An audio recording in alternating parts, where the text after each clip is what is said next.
August 9, 1993. A group of Ukrainian kayakers are drifting down the Snezhnya River at the foot of the Khamar-Daban Mountains in southern Siberia when they spot something at the tree line that stops every one of them cold.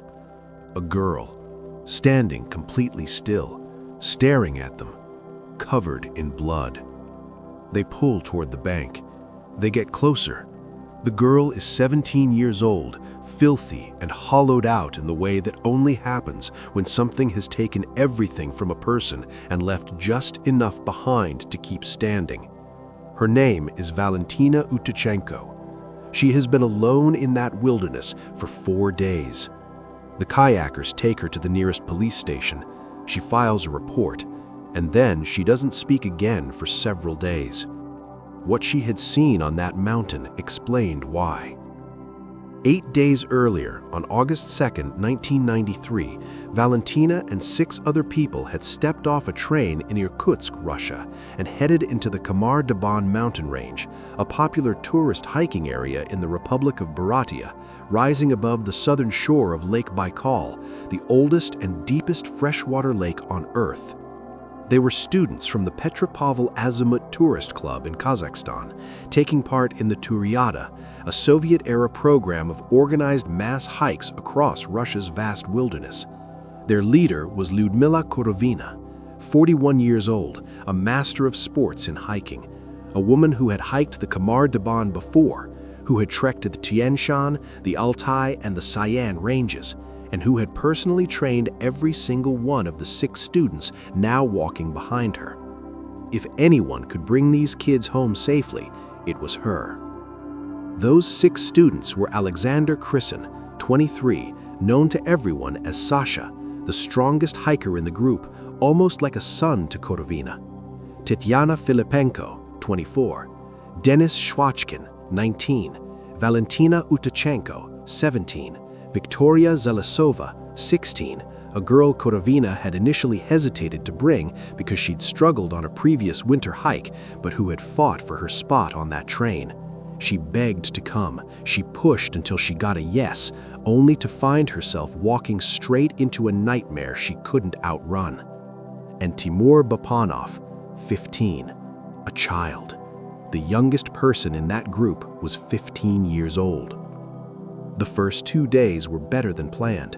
The group made excellent time ascending toward Retranslator Peak. Then, on August 4th, a Mongolian cyclone slammed the range. Cold rain turned to snow. Winds tore their tent lines out. They tried to build a fire that evening and failed. They spent the night wet and freezing at an exposed position on the pass, with the tree line sitting hundreds of meters below them, close enough to see safety, too exhausted to reach it. By morning, the storm had passed. They built a fire. They ate breakfast together, all 7 of them around the same fire on the same food. They packed their gear. The plan was simple: descend, find Korovina's daughter Natalia, who was leading a separate group on the same range, rest, and move on. At approximately 11 in the morning, while descending at an altitude of 2,396 meters, Sasha Krysin, the strongest one, walking at the back of the line as he always did, started screaming. What happened in the next 60 minutes has never been officially explained. Before we go any further, before we step onto that mountain where 6 lives ended in less than an hour, understand something. Stories like this only stay honest when they're handled with care. Every detail you're hearing has been researched, cross-checked, and archived from survivor testimony, search reports, and archived sources. If investigations like this resonate with you, consider subscribing and joining us. It helps keep this channel independent and committed to real research. Now, let's go back to that mountain in August of 1993. Sasha Krysin was at the back of the line, the strongest one, watching over the group from behind when he started screaming. Everyone turned.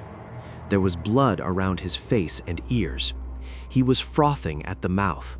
He hit the ground convulsing, his body seizing against the wet rock at 2,396 meters, and then he went still. Lyudmila Korovina ran to him. Of course she did. She was the leader. She had hiked 5 categories of wilderness across the Soviet Union. If anyone could handle this, it was her.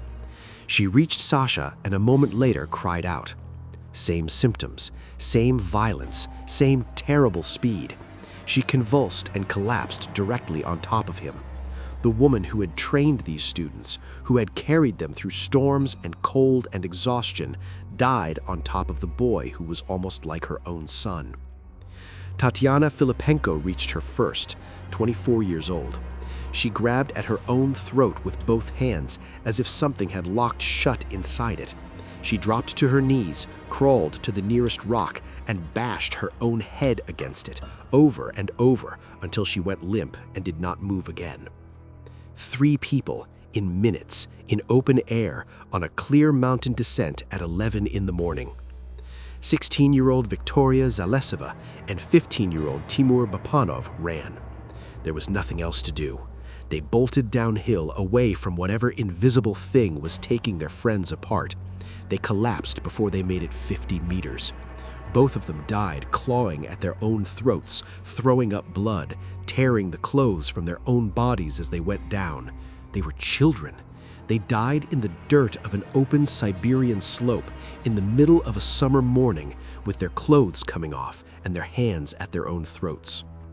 Valentina and 19-year-old Denis Shvachkin ran together, away from the 5 bodies, down toward the tree line, toward Natalia's group, toward anything living. Denis collapsed shortly after, convulsing, and did not get up. Valentina kept running. She made it to the tree line, she set up her tent under tree cover, and she slept, because her body had nothing left, and sleep was the only thing available to her. She was 17 years old, completely alone in the Siberian wilderness, surrounded by silence. The next morning, she went back up. Not for a miracle, she already knew. She went back for socks, for food, for a tent. She had to unlace the boots of people she'd laughed with 24 hours earlier. She had to go through the packs of people she'd trained alongside for months. That is not a survival story. That is a haunting. And she did it anyway, because the alternative was dying on the same mountain. Then she found power lines running down the slope and followed them. Then she found the Snezhnaya River and followed that. For 4 days, she moved through the Siberian wilderness alone, not knowing whether whatever had killed 6 people in under an hour was still in the air around her. The Ukrainian kayakers found her on August 9th. They took her to the police. She filed a report. And then the words ran out entirely. She didn't speak for days. The official search did not begin until August 24th, 15 days after she walked out. By the time anyone reached that slope, the mountain had had more than 2 weeks alone with the evidence. What the autopsies concluded when investigators finally arrived produced a verdict so inadequate that the 2 men who physically carried those bodies down said, publicly and on the record, that it was simply impossible. Here is what Russia officially decided killed 6 people on a summer mountain in broad daylight. 5 died of hypothermia. Lyudmila Korovina died of a heart attack. Signs of severe physical exhaustion and malnutrition were noted as contributing factors. The autopsies were carried out in Ulan-Ude. The files were closed. 2 of the rescuers who physically reached the bodies and carried them down, Valery Tatarnikov and Vladimir Zinov, said publicly that it was impossible for the hikers to have died of cold. These were not researchers with a theory. These were the men who were there, who saw the slope, who handled the remains.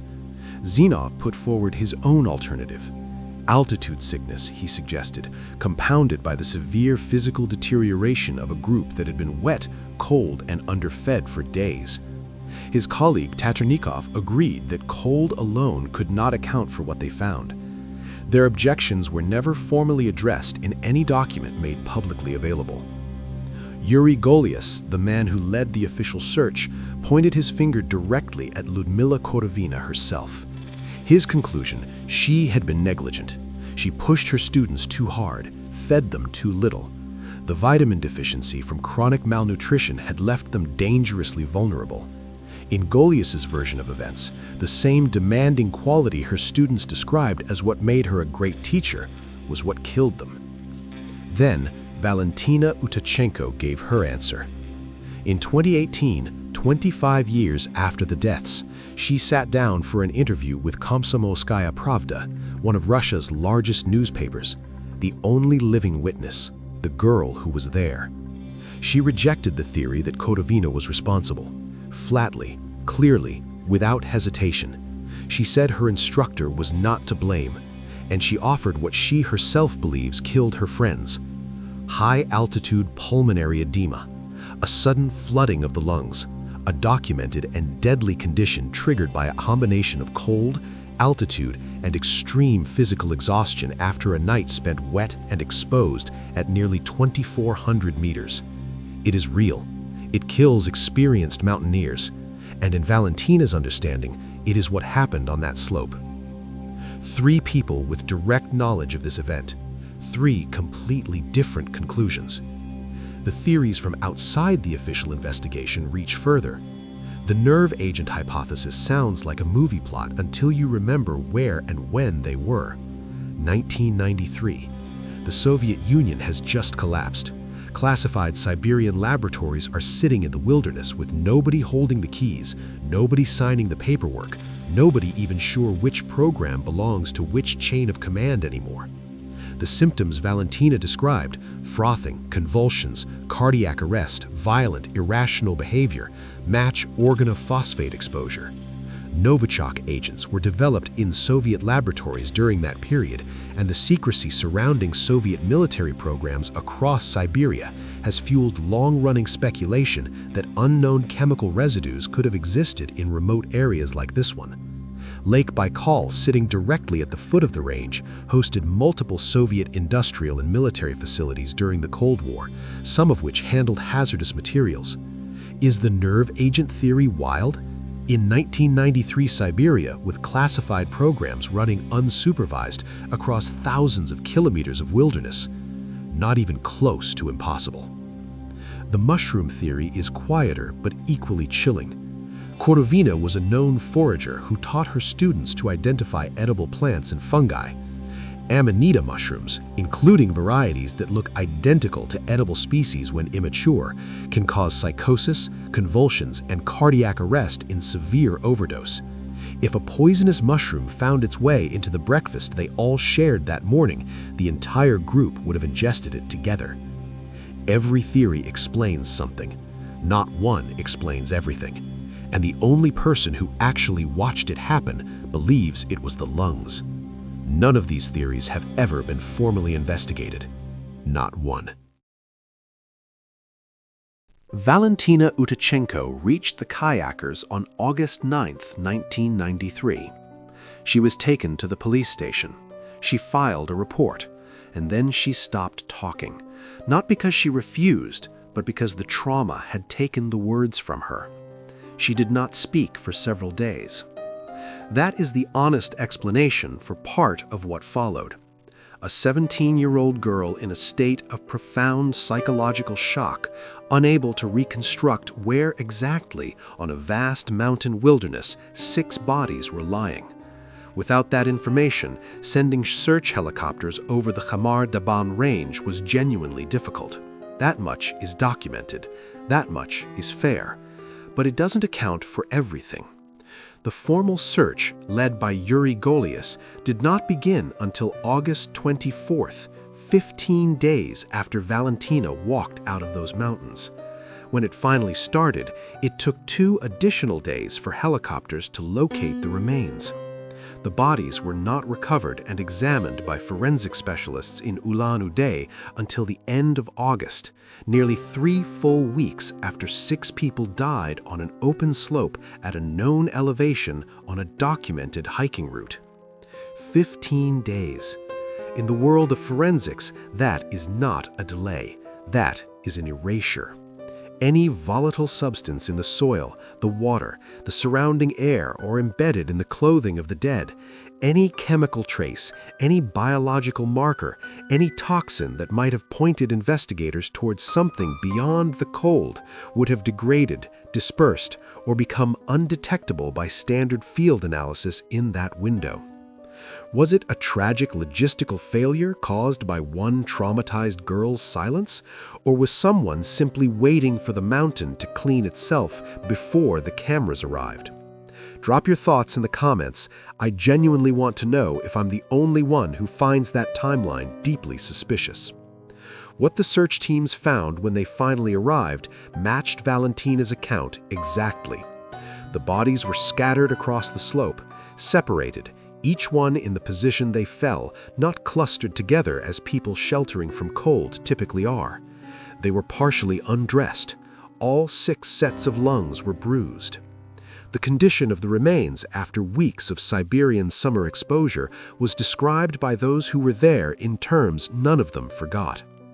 The geographical context of those mountains was never neutral. Lake Baikal, directly below the Khamar-Daban range, hosted multiple Soviet industrial and military facilities during the Cold War, some of which handled hazardous materials. And its surrounding region carries a documented history of environmental contamination from that era. The Siberian corridors around it housed classified defense infrastructure that by August 1993 had lost all institutional oversight. The Soviet Union had collapsed 8 months earlier. Programs that had operated under strict central control were now ungoverned, running on inertia, accountable to no one, their contents unmonitored, and in some cases physically unsecured. Speculation about chemical exposure in this region often points to the secrecy surrounding Soviet-era research facilities scattered across Siberia, their exact activities, their exact footprint, and what they left behind in the soil and water of those mountains when no one was watching anymore. That speculation has never been officially addressed. Nobody was charged. Nobody was asked to reconcile what the rescuers said they found with what the autopsy concluded. The file said hypothermia. The men who carried the bodies said otherwise. And the mountain, as it always does, said nothing at all. For 25 years, Valentina Utochenko said nothing publicly. No interviews, no press, no documented statement beyond the initial police report she filed in shock in August 1993, when she was 17 years old and the words had not yet fully come back to her. For a quarter of a century, the only living witness to what happened on Retranslator Peak was simply absent.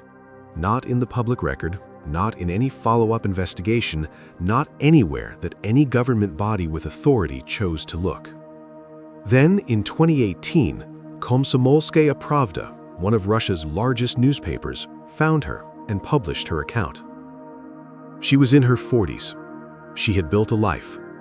She had spent 25 years on the other side of those 4 days she walked alone through the Siberian wilderness following power lines, not knowing whether whatever had killed everyone around her was still in the air she was breathing. When she finally spoke, 2 things came through with complete clarity. First, she did not blame Lyudmila Kurovina. She rejected that theory directly, the theory put forward by the man who led the official search, who had never been on that slope on the day it happened. Valentina was there. She knew Kurovina. She said no.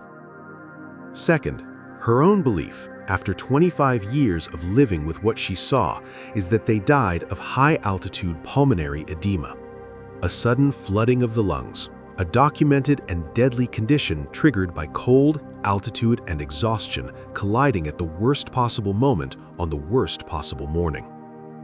She survived, in her own understanding, because of physical differences no one can fully measure or explain. She was there. They died. She did not. That is the whole of what she can offer. And she offered it once to one newspaper after 25 years of silence. That interview did not close this case. It deepened it. Because Valentina's first-hand account conflicts with the official record in ways that have never been reconciled. The autopsies said hypothermia and cardiac arrest. Valentina described something far more sudden, far more violent, and far more catastrophic than standard cold exposure produces in trained, experienced hikers on a clear morning descent. The two rescuers who carried the bodies said cold alone was impossible. The search leader blamed the instructor. The instructor's own surviving student defended her. Every person with direct knowledge of this event came away with a different answer. The case has never been formally reopened. No new investigation has been announced. The Khamar-Daban Incident sits in the official record exactly where it was placed in 1993, filed under weather and negligence, closed with a verdict that every person closest to it has disputed. Buryatia's Dyatlov Pass. The comparison holds not just geographically but architecturally. The same institutional speed to shut the file, the same gap between official conclusion and eyewitness account, the same decades of unresolved questions carrying real names and real families behind them. The Dyatlov Pass files were sealed for 60 years.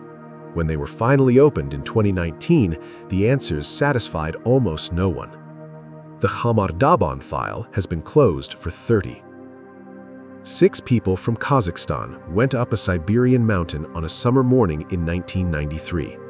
15, 16, 19, 23, 24, and 41 years old. They ate breakfast together. They packed their gear. They started walking down. They never came home. The file says hypothermia. The sole survivor says she doesn't know. And the mountain just keeps its secrets. Stay curious. Stay observant. I'll see you in the next dimension.